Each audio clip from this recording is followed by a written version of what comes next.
You're listening to the Tudors Dynasty Podcast with Rebecca Larson.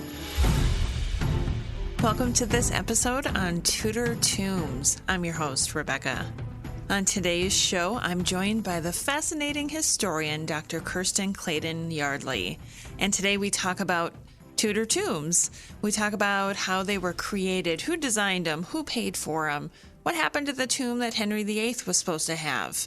We look at a comparison between Henry Fitzroy and Arthur Tudor.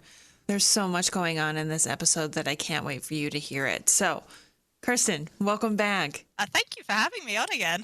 I'm so excited because today you're here to talk to us about tombs, Tudor tombs, tombs in general, and it's perfect for this time of year. And I want to get started with some ideas that I had because I think of Elizabeth I, Henry VII, Elizabeth of York, Margaret Beaufort. These are just a few names really that come to mind for me when I think of memorable Tudor era tombs. And they're so memorable because of the amazing detail that's on them. And I'm fascinated by them. And the most remarkable thing about tombs is that in some cases, it really is the only image that we have from these people in history. So what is it that brought you into researching tombs? So I got into tombs when I was doing my PhD, and I'd come at it a little bit more generally in material culture, I think it's fair to say. At master's level, I'd looked a bit more broadly at a particular gentry family, and I'd been looking at what they were spending their money on as one of the things that I was looking at, sort of broadly within their household. So I touched a little bit there on things like art and commemoration that they were spending their money on. And then when I was looking for PhD funding, I came across a project that was specifically looking at the Dukes of Norfolk and the way that they were commemorated through their tombs, through their funerals, through epitaphs, and how that kind of fitted into what other noblemen were doing at the same time. And it sort of seemed to lead on from some of the interests that I developed during my master's studies. So I applied for that funding, and I got the funding. So then I dived fully into tombs and funerals and other forms of commemoration. I have so many questions now already. We're getting started, and I don't know which direction I want to go. But maybe since you mentioned household purchases and the such, maybe we should start out with who paid for these tombs. Was it the person who was actually put in them? Was it their family? Who took care of that part of it? It actually varies between individuals, between families. You do get some people who make all the arrangements in their lifetime. Some of them to the extent that building their tombs in their lifetime. So the third Duke of Norfolk, he doesn't finish his tomb in his lifetime because he gets arrested. But up until that point, he is actually paying for designing, arranging the building of his tomb while he's still alive. So that's someone who's doing it during their lifetime. Some people, like his father, the second Duke of Norfolk, have started the process of design and choosing, I probably call it the contractor, but, the mason, the sculptor who's going to be working on the tomb and putting everything in place, but then he's putting in his will, the amount of money that it's going to cost. You then get other people who they're leaving the arrangements a bit later, so they're writing in their will to their executors, please have a tomb made, in this church with the image of me on it. And then finally you get people where it's they are paying for a tomb for a member of their family who's already died. So going back to the third Duke of Norfolk, when he's making the arrangements and paying for his own tomb, he's also arranging for a tomb for his son-in-law, Henry Fitzroy, Henry VIII's illegitimate son. And you get some people will do it quite soon after a person's died. Sometimes you'll have a family doing it a generation or so later, there's a family in Oxfordshire, I think, the Fetter Place family. They're a gentry family, and in the early 17th century, they pay for a very unusual, it's sort of a 3-stack memorial with 3 effigies kind of on platforms, one above each other, so almost like they're on shelves. And that's paid for all in one go in the 17th century, with effigies of 3 generations going back through the 16th century. That's amazing. They were pieces of artwork, really. Yes, they are. They're incredibly elaborate pieces of artwork.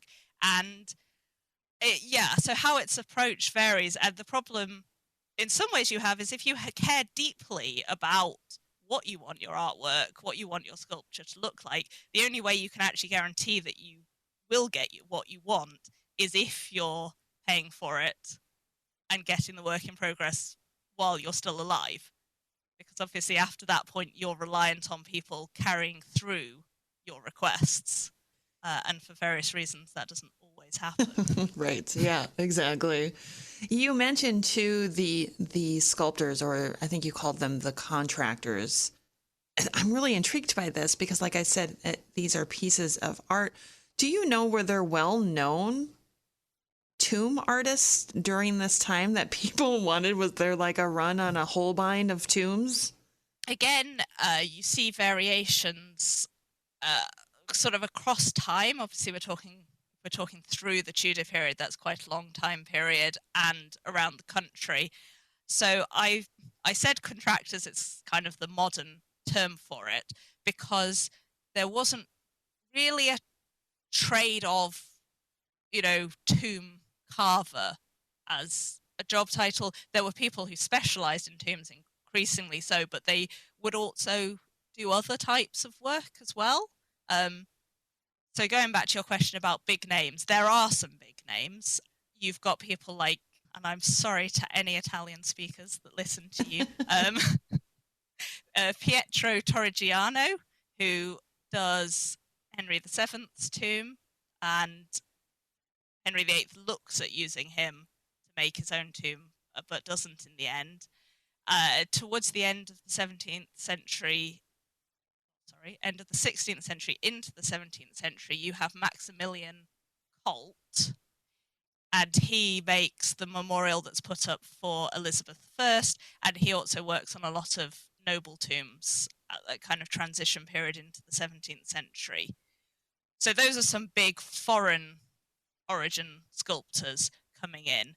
Within England, what you find is that there are people and there's workshops around the country, and some of them we can identify the artisans, the craftsmen, by name because we do have surviving contracts and plans for some tombs, and then on that basis you can look at that work and then you can go and look at other tombs and see sort of stylistic similarities or kind of little quirks in the way they do particular designs or ways that they do effigies, which carry on sort of around an area. So people are able to study them and go, oh, yes, we don't have a contract or a signature, but sort of looking at this together, we think that this is the body of work of a particular person or a particular workshop. And you'll find relative sort of regional groupings going on.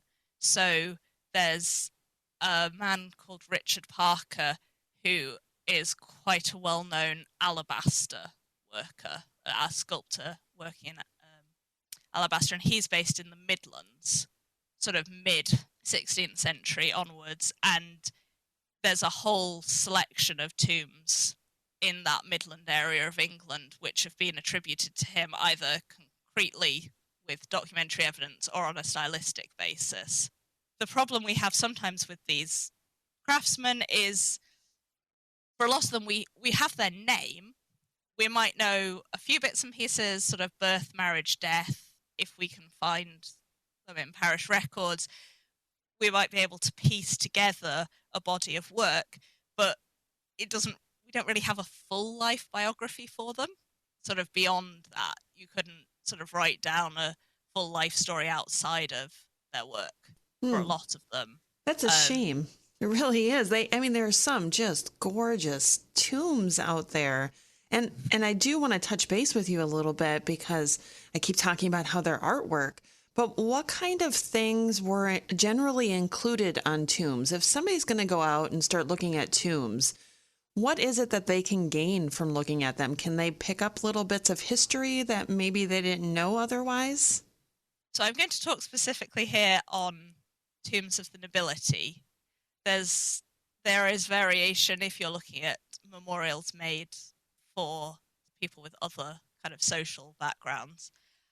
And there's a sort of general interest on noble tombs in displaying your heraldry, so your ancestry, your lineage, your status as well, and sort of you in an appropriate appearance. So sort of going back through that, you will commonly expect to find on noble tombs heraldry. Coat of arms is quite standard, sort of large lozenges, or if for the women generally, or you'll have the shields with their coat of arms. You might also have badges. The tomb of the fourth Earl of Northumberland, which is in Beverley Minster, has his sort of livery type badges, heraldic badges, over his coat of arms instead of his coat of arms. And you will sometimes find the supporters. So a heraldic coat of arms in its full form has a helmet and crest and sort of supporting animals to each side. So some tombs will include supporting animals somewhere.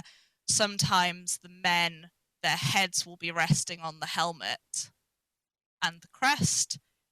You will find people who were in the Order of the Garter will usually be depicted wearing the garter collar with the garter at their knee, probably the cloak as well with the garter badge on their shoulder.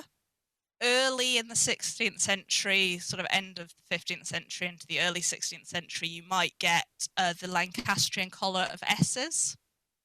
Still appears in a few cases. So John, Lord Cheney, who is one of essentially Henry VII's bodyguards at the Battle of Bosworth, his effigy has the Lancastrian S's collar on it. Coronets turn up, so dukes have coronets, a ducal coronet, so you see that appears on the tomb of the third Duke of Norfolk. You also see it, I think the Fitzroy tomb, and I think the fourth Duke of Norfolk have the coronets sort of appear over their coat of arms, if I remember correctly. And then in terms of dress, you see the men will usually be depicted in armour during this period. For the noblemen, the women, you've kind of got the Tudor dress, you've got headdresses, they might have girdles with books or sort of tokens on the end of them. So from a historical point of view, they are very valuable and have been valuable for a long time for their evidence in terms of clothing, changes in fashion, sort of changes in armor, headdresses, shoes, because you've got this carved in often quite a lot of detail, even down to the patterning and the embroidery that you might have on clothes. And then for family, and the heraldry was valued at the time. So there was a proclamation, probably more than one in Elizabeth's reign, when people were destroying religious images. It was running over into people were attacking tombs as well. And in the proclamation saying, stop attacking tombs, one of the things that they picked up on that they were concerned about was that you were losing valuable history about families, because tombs with their heraldry and sort of records of names were sort of the lineage of your gentry families, your noble families, and they were concerned about the loss of that information even back in the 16th century.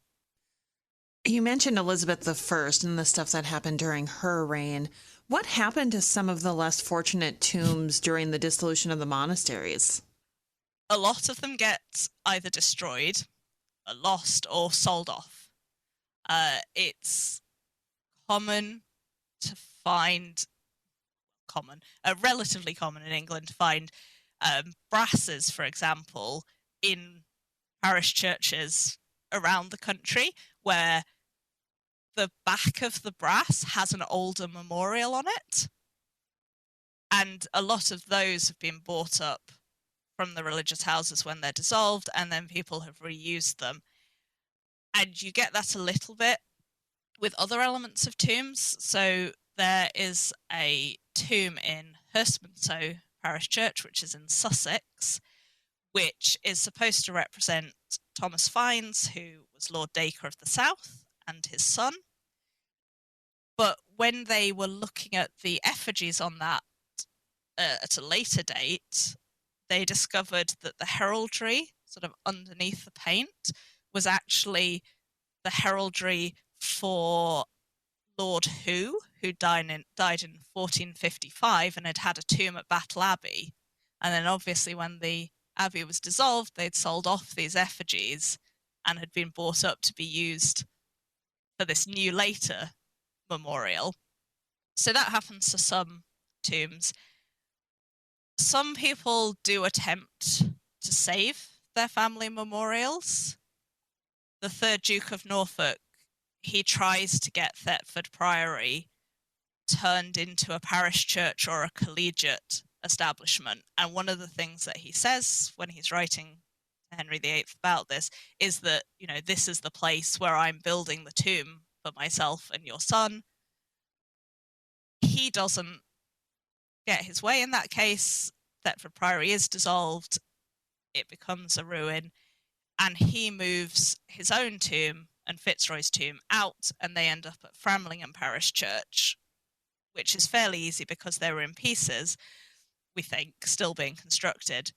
But the other tombs that were at the Abbey, we know that they've been lost because we know that there were tombs to members of the Mowbray family who were Dukes of Norfolk before the Howards, and they haven't survived and been moved.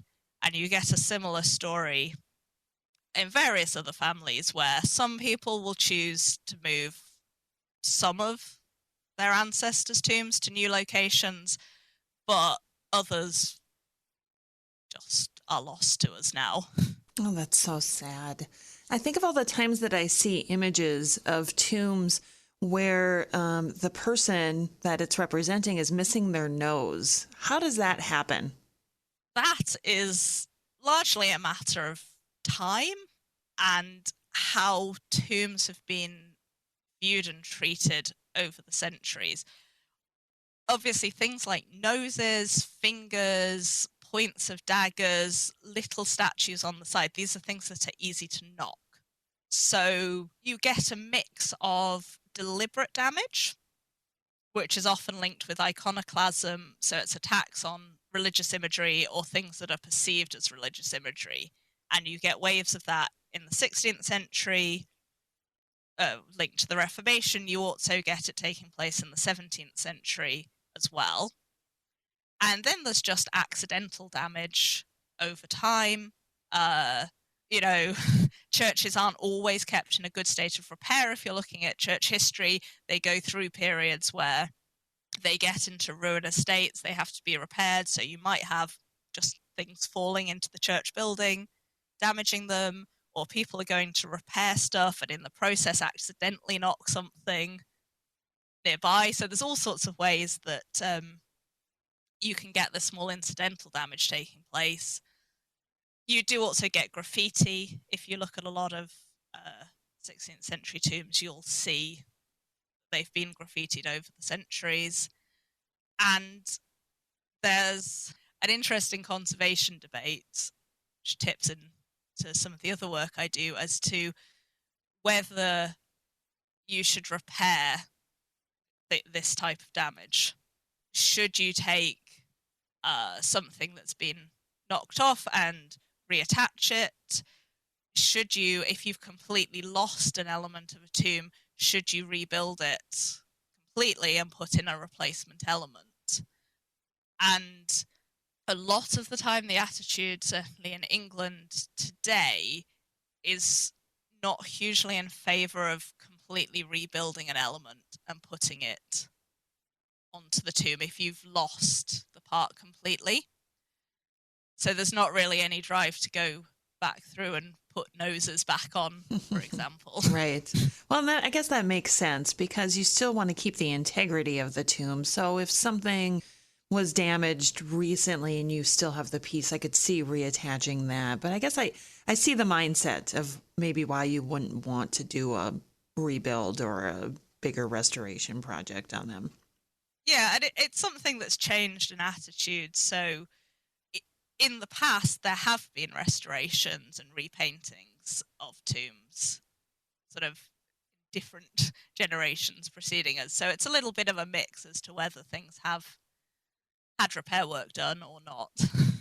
One of the tombs that you've mentioned a couple times that I definitely want to touch base on, because I looked at the post that you did on the Henry Fitzroy tomb.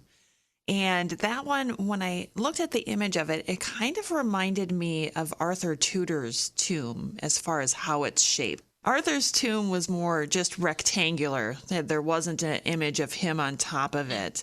And Fitzroy's looks exactly the same. Is there a reason maybe why there wasn't an image of them on top of the tomb?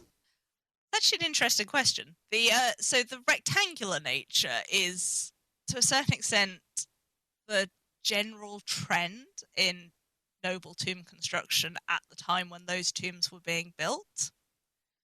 So the rectangular tomb with heraldic panels down the side has quite a long pedigree sort of through from, I think it's sort of the mid-13th century well into the 16th century, and even you still see it continuing beyond the end of the 16th century, even as you get new forms of tomb coming through.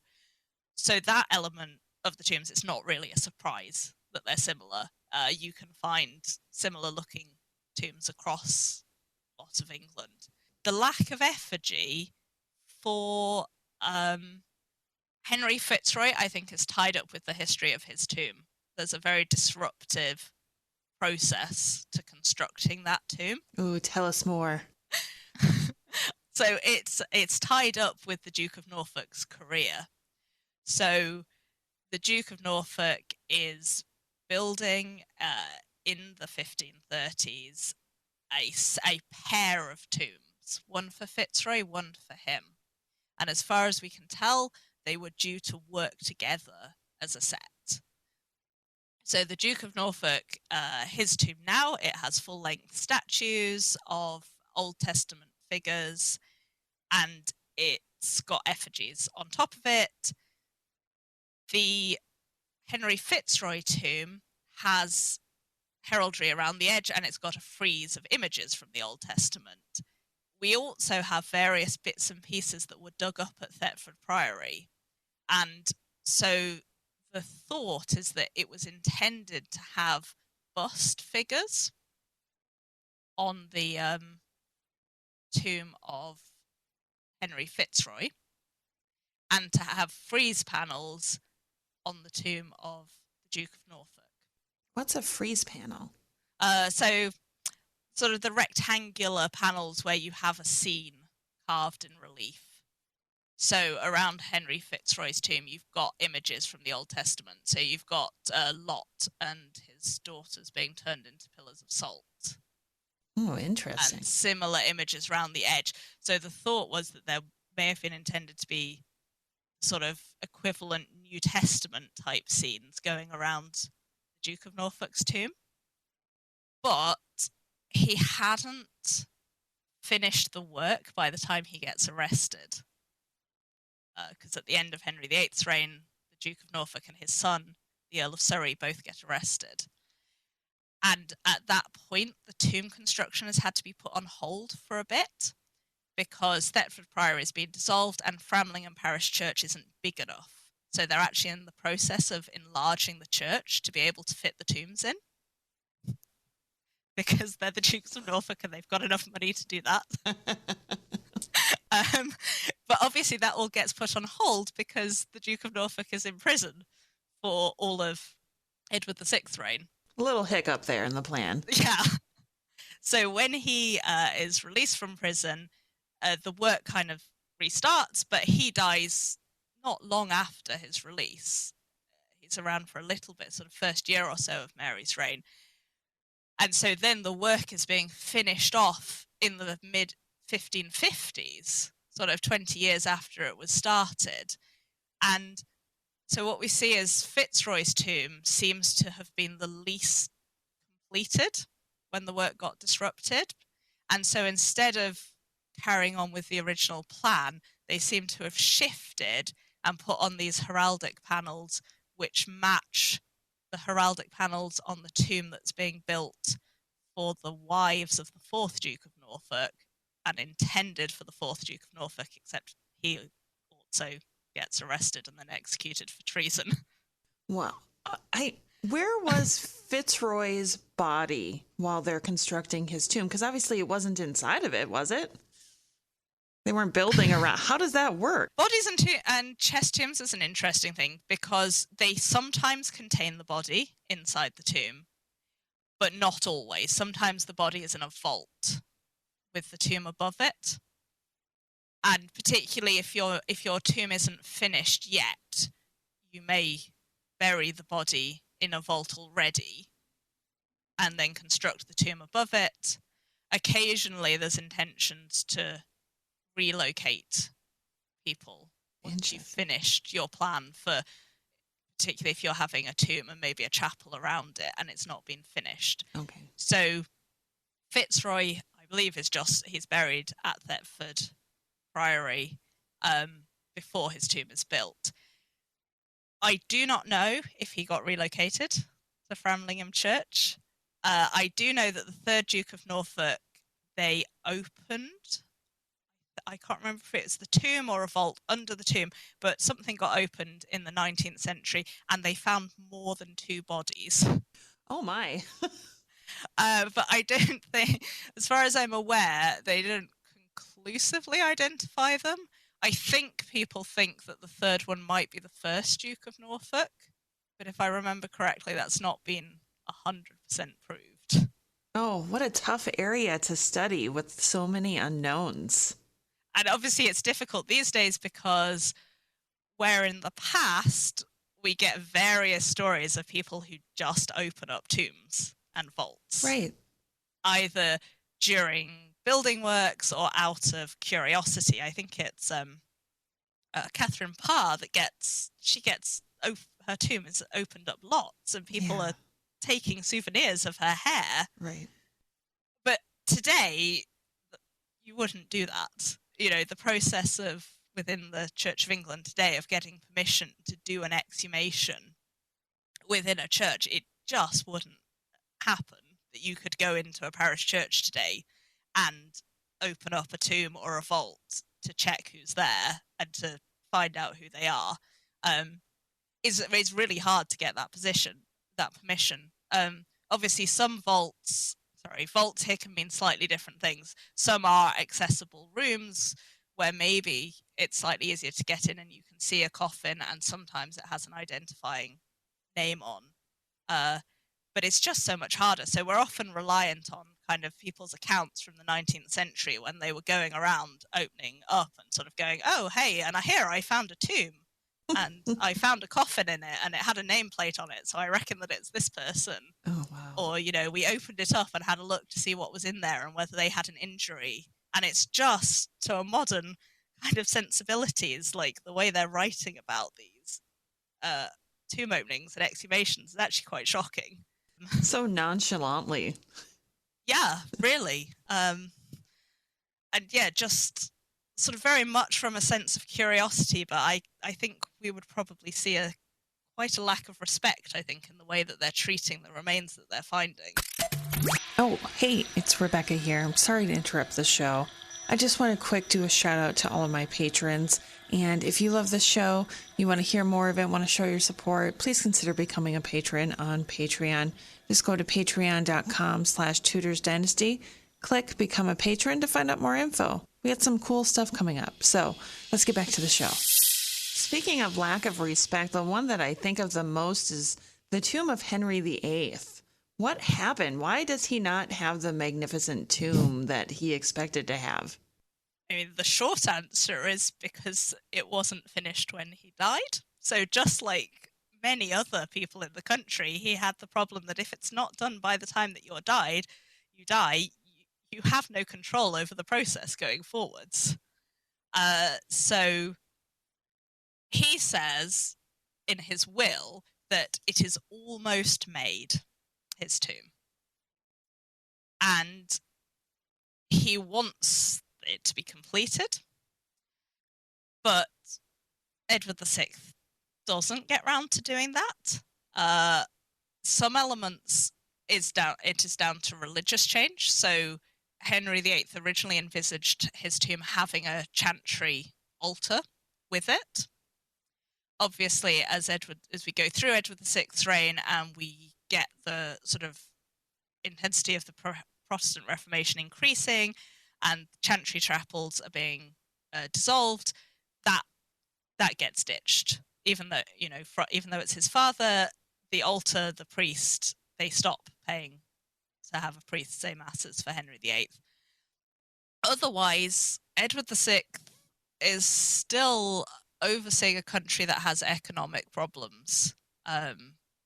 Through this period, you've got wars going on with Scotland. You've got sort of through the period with Edward Seymour and with the rebellions going on around the country and issues around inflation and debasement of currency. And there's an element which he probably just can't afford what's left to do on Right. his father's very elaborate tomb. So he kind of leaves it as a kind of, in his will, he's kind of like, and, sort out my father's tomb. Mary has issues sort of over her relationship with her father, over, religion as she sees it versus what he did to the church. So it's kind of not entirely surprising that nothing really happens during her reign. And then Elizabeth actually looks into finishing the tomb. There's a report where people do a survey for Lord Burleigh and sort of come back with a report on what would be needed to finish off the tomb. There's evidence that some material is taken to Windsor to do some work, but it's not completed. And then, of course, after her death, you're into the Stuarts. The connection here is getting further and further away in terms of drive to do it. And when you hit the Civil War, they need money during the Civil War, and Henry VIII's tomb has a lot of metal on it. So his effigy, it's not carved out of stone. It's gilded metal. I can't imagine. I think they refer to it as brasses at the time. Oh, wow. I don't know the exact metal composition, but it gets melted down, we think, to be used or sold off to be used to fund the armies during the Civil War. And from that point onwards, it's just getting more and more neglected, and eventually in the early 19th century, what is left of the tomb gets taken apart and the black touchstone sarcophagus gets reused for Nelson's memorial. Henry VIII himself had reused it because it was supposed to be Wolsey's sarcophagus first. Oh, wow. I love these stories, how it ties everything in together. And it's a shame that Henry VIII doesn't have a tomb to visit. He just seems like such an iconic monarch of England that he should have one. But maybe if he did, it would probably get vandalized a lot or something. I mean, it's actually one of the interesting things when you start looking at the tombs, not just, I mean, obviously Henry VIII is a very high-profile example, but not everyone that you think would have a tomb has one. Give us an example. Well, I'm just thinking that, so it's this very expensive item. So obviously the people who have the very elaborate tombs are people who have high status, they have money. But then if you sit down with a list of Tudor noblemen and start going, oh, I wonder where their tomb is, you'll find a lot where they just aren't there. So Henry VIII doesn't have a tomb, and Charles Brandon doesn't have a tomb. It's another big figure of Henry VIII's reign. And to be honest, in some ways, it's actually almost easier to start listing the ones that do. And some of that is obviously down to the dissolution of the monasteries. If you're looking at your kind of earlier 16th century and late 15th century tombs, some of that is loss at the dissolution. So they would have had a tomb. And there are a few, like Henry VIII's tomb, which get lost at a later date. But there are definitely people who just don't have tombs. And thinking about it, my favourite one is, well, there's two favourite ones. The William Blount, Lord Mountjoy, he writes his will, and he gives a huge list of people that he wants to have a tomb built for by his executors, because he says he's been negligent in providing tombs. Well, that's an interesting phrase to use. And so he asks for his own tomb, and he wants a better tomb for his father and his brother, and he wants tombs for his third wife and possibly his fourth wife, and his first wife, her father was supposed to move her, but he never did, so he wants a tomb for her. And I haven't tried to track all of them, but I certainly believe no one's ever identified a tomb, even for Lord Mountjoy himself. Oh my gosh. I don't know what. I'm picturing Oprah saying, you get a tomb and you get a tomb. He's like naming all these people he wants to make tombs for. Like, but it's also all people that he could have done it himself and he hasn't.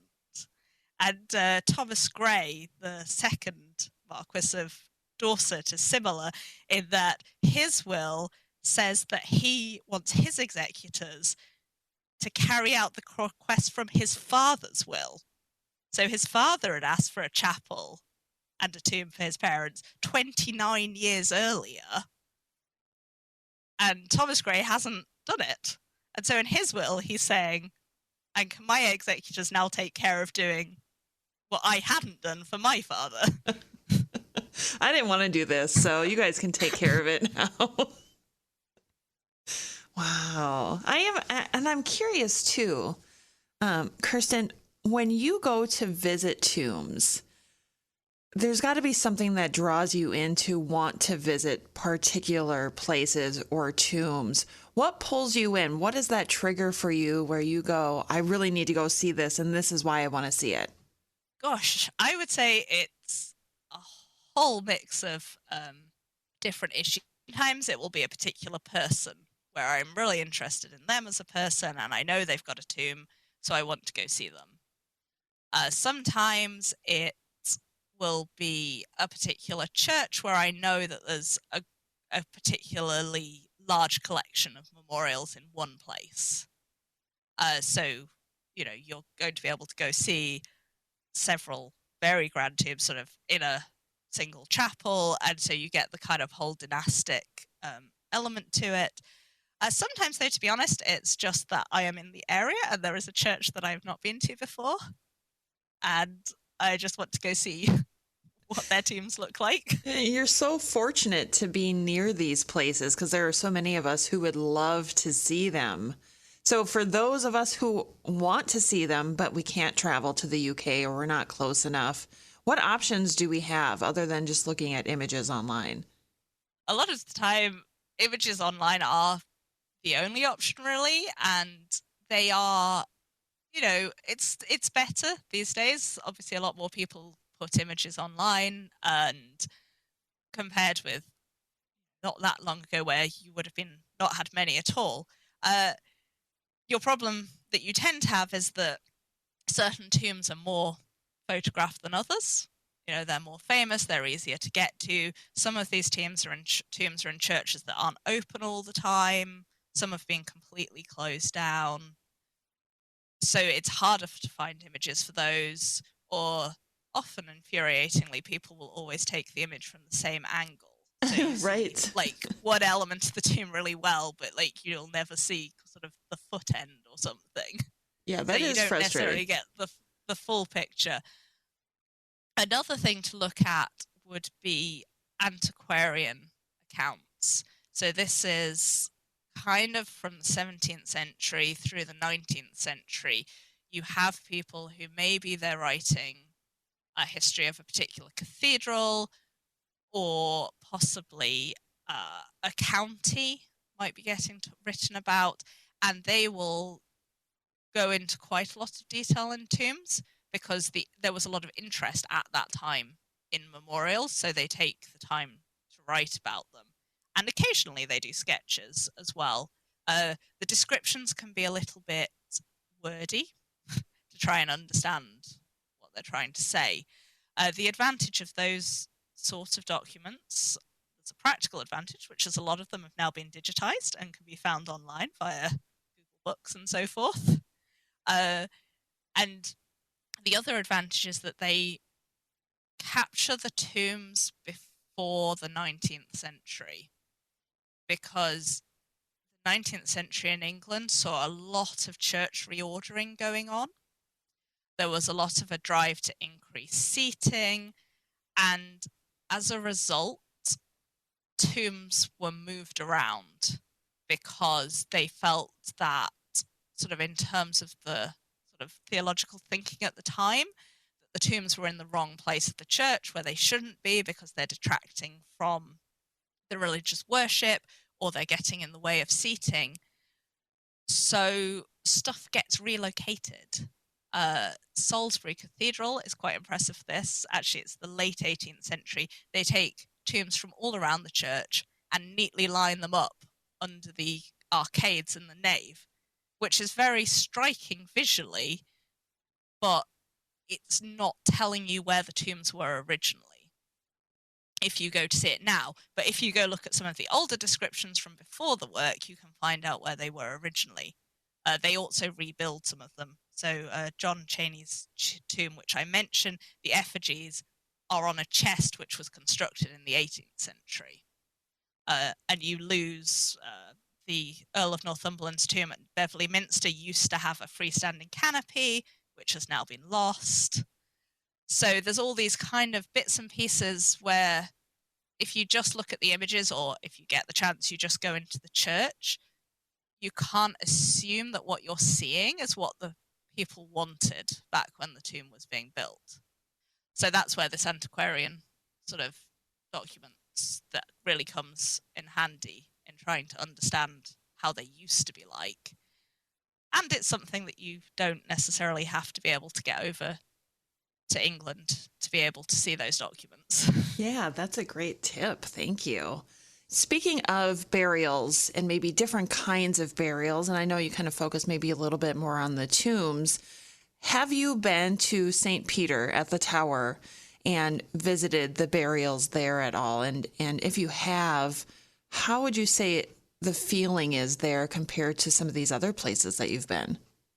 I haven't been recently. I have been, but not for a few years. I think it's quite different, the burials of people who've been convicted of treason.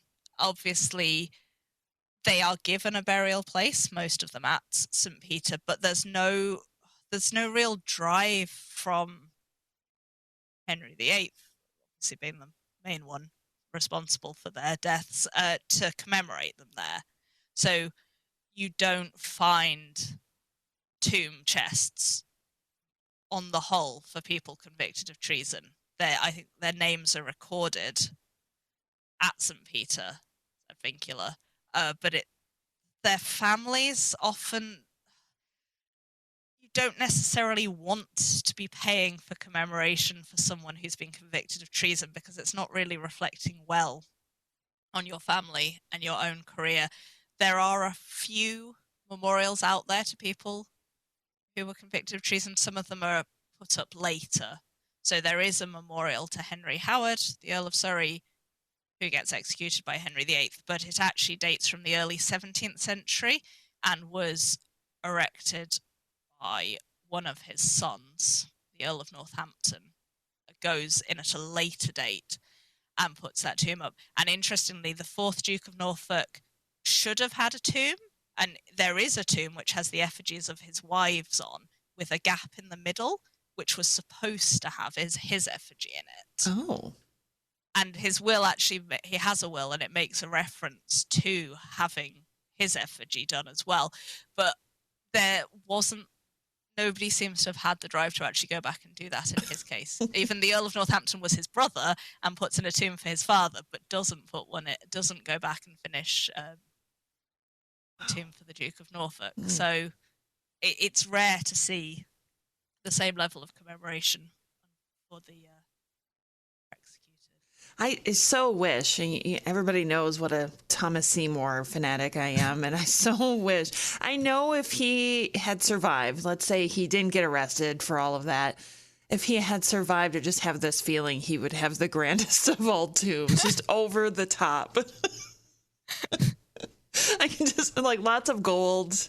You know, he would be wearing all of his garter stuff. And of course he would have probably a shared tomb with Catherine Parr too, because that would make him look good. I don't make him sound very well, do I? I mean, you make him sound like a Tudor nobleman, to be honest, because that's a lot of their concerns. You know, what shows their status, what shows their lineages and their good marriages. He would have really fit in with the Howards had he married Mary. Yeah. Yeah. Oh, Kirsten, I'm curious. Now, we've kind of gone over every little piece of this topic, but I'm sure I'll end up having other questions later that I want to ask, and maybe we'll just have you back for a round 2. But so far in your research, what has been your favorite tomb? Gosh. Right. I'm going to have to think about that one for a little moment. It's like picking a favorite child. It really is. I'm going to say Henry Neville, 5th Earl of Westmoreland. He's probably not someone that people know particularly for his career. His tomb is all the way up, I think it's in County Durham. It's near Raby Castle. But the reason I like it is that it is made of wood, which is relatively unusual to have the entire chest, effigies and everything are carved, still in incredible detail, but all in wood. And there's not very many examples out there similar to that. That's amazing. When did he live? So he dies in, I think, he's one of the mid-16th century ones, I believe. Oh, he was 16th. It just seems odd, yeah, for it to be wood. Yes, so it's unusual as well because wood you might associate with a material that you use if you can't get stone, or if it costs too much to transport stone or alabaster. And obviously he is quite far north in England, but there are other earlier tombs from his family in the same church, and they are not made of wood. So clearly it was possible to get more traditional materials there, and he just didn't. And he died in 1562, by the way. Oh. And he had we know the name of the sculptor as well. It's a man called John Tarberton. That's a great name. That's all we know about him. Oh, man. So he's sort of going back to your first questions about who's making these tombs. You know, here's a guy that all we know is that he made the Earl of Westmoreland's tomb and a couple of other tombs at a similar time. And otherwise we would probably never have heard of him. Right. He'd just be lost to history. Yeah. Well, now that I know your favorite one, now I'm very curious, as your list is probably ever changing with the more places that you visit. Who is at the top of your wish list right now to see? I would like to go and see the Blunt tombs over in Worcestershire, which is because I've been doing some reading on them recently, and Elizabeth Norton, I think, has she come and spoken to you about things before? Oh, definitely, yes. She's been on your podcast, and she did some work on the Blunt tombs, so relatives of Bessie Blunt, Elizabeth Blunt, Henry VIII's mistress, and they have some late 16th century cadaver tombs, which are also fairly unusual, and I haven't been to see them, and I have family who live in the area, so I really have no excuse not to go over and have a look. Hang on. Cadaver tombs? You're gonna have to explain that a little bit, because I have a visual in my head and I don't know if it's right. So one thing that you get with tombs is you'll sometimes have an image of the deceased, but kind of in death. So either they're in a shroud or they're actually skeletal. And you'll see this sometimes with clergy tombs, will have this as their actual effigy to do with their religious beliefs about how they want to be presented to the world. It's about kind of acknowledging your own mortality. And they happen pre-Reformation because they're supposed to inspire onlookers to reflect on their mortality and pray for the dead. And there's a famous one is Alice Chaucer's tomb, which is in Oxfordshire at UL. And she has a cadaver tomb. But then there's these sets in Worcestershire from the late 16th century, which obviously is post-Reformation, but that imagery of death, it's often called, and memento mori images, is still around, because even though intercessory prayers aren't really acceptable anymore, people are still encouraged to reflect on their own mortality under sort of Protestant theology. So it's still an acceptable image. And when Elizabeth Norton wrote about this, she also the fact that the Blunt family still have Catholic leanings. So in their case, it's, she writes about, is there an element of like, it's imagery that's generally still acceptable, but also has a particular meaning for them because of their Catholic beliefs. Kirsten, this has been such an enlightening episode today. I'm so appreciative that you came on, and I want you to let people know where they can find your website that's just chock full of this kind of history. So I have a website, which is kclaidenyardley.com, which is a little bit of a pain to spell. And I post various pictures of tombs up there when I get the chance. Basically, I'm working my way back through tombs that I've visited sort of through my research or just out of interest, and being aware that, there's a lot of people out there who don't get to come over to England to look at them. I'm trying to gradually put some of my photos up there so people can have a look at them and read a bit about the tombs. And I'll sometimes stick things on Twitter or Instagram as well, kind of like as sort of one-off smaller snapshots with less written about them. And I love those snapshots too. I love looking at them and looking at the details. So thank you for tweeting those. I'll include the link to your website and to you on Twitter and other social media as well in the show notes. Dr. Kirsten Claiden-Yardley, thank you so much for being on the show today. Thank you very much for having me back. It's been great fun. And that concludes this episode of the podcast. A special thank you to our newest patrons, Cammie R., Amy R., and Julie S.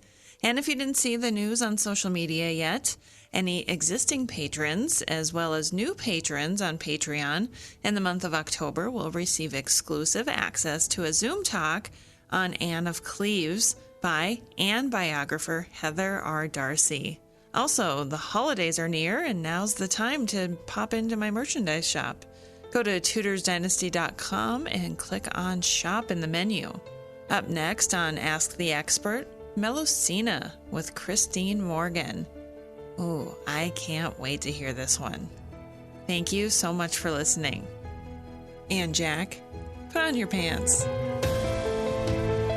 Thanks for listening to this episode of the Tudors Dynasty Podcast.